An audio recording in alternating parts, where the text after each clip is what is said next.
Hi guys and welcome back. So if you watched my first video on how to complete the first mission on Into the Radius 2, then this is the follow-up guide on how to upgrade your character and get off to the best start super early on in the game. Everything here is available after about 2 or 3 missions, so it should really help you before you even get to security level 1. It's a real heavy focus on equipment early on and how to save money in order to get that equipment. So to start with, we're going to talk about showering at the base. Healing at the base is almost free, with the shower healing you for 1 credit per percentage of health missing. This means that you'll never pay more than 99 credits unless you're already dead and still walking around, in which case you're a zombie and I don't want you watching my videos, so go away. Healing syringes cost a lot, so if you're out in the radius on low health, but you think that your path back home is clear, try your best to make it back to the base and using the shower instead of using a syringe. Save those for those sticky situations or for the longer expeditions. Tip number 2 is to listen for your detector.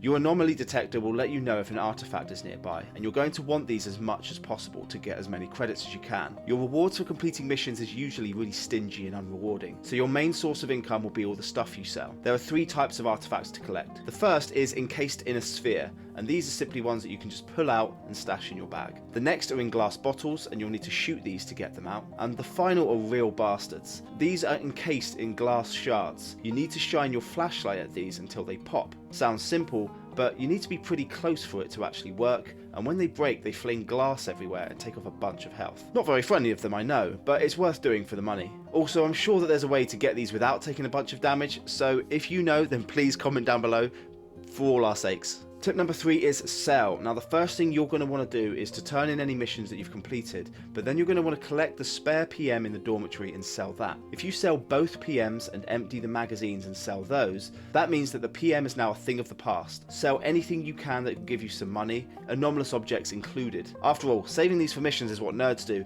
and we want that cash money, baby. 4,000 credits exactly is what we need. Tip number 4 is upgrade your gun. Now in the shop you're going to see a lot of shiny weapons, but in the footage I'm showing you here, I've only completed the first 2 missions and just got my shotgun, so nearly all the stuff here is unavailable. What I can buy though is the Fort 17 pistol, 2 magazines for it, and a laser pointer. Put these in your bag and head to the screen to pay for them. Shoplifting is bad, but more importantly, it's impossible in this game. These items will cost you 3,000 credits exactly, and it will be a very nice upgrade from your PM. Your magazines will be nearly double in capacity, and the laser pointer will help you get more accurate shots. Turn the laser pointer on by holding it in your right hand, then with your left hand, holding X and then moving your finger to the button and pulling the trigger with the X button held down. You'll get used to this quite quickly. Tip number 5 is to buy a holster. Now you don't get a holster by default in this game, and if you can afford it, get yourself a primary weapon holster from the back of the shop for 500 credits. If you can afford 2, get 2. You'll want to attach one to your right shoulder, just as you had by default on Into the Radius 1. To do this, bring your right hand close to your chest,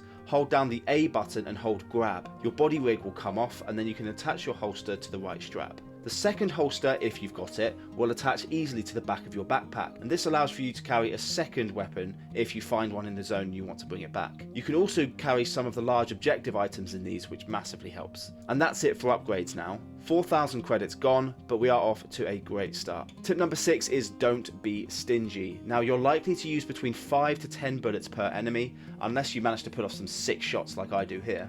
So 1 box of ammo could potentially only be useful for about 3 enemies. Bear that in mind and carry, if you can afford it, 4 boxes of ammo with you. You'll also want a minimum of 3 heals, but 6 is ideal. Yes, it's expensive, but it's also very worth having. After all, if you don't use them, you can just save them for the next time you're out. The last thing you're going to want to do is to bail on an excursion early because you're out of supplies. It's 100% worth spending the extra credits and making sure you're well kitted out each time you leave your base. Tip number 7 is keep your bag tidy.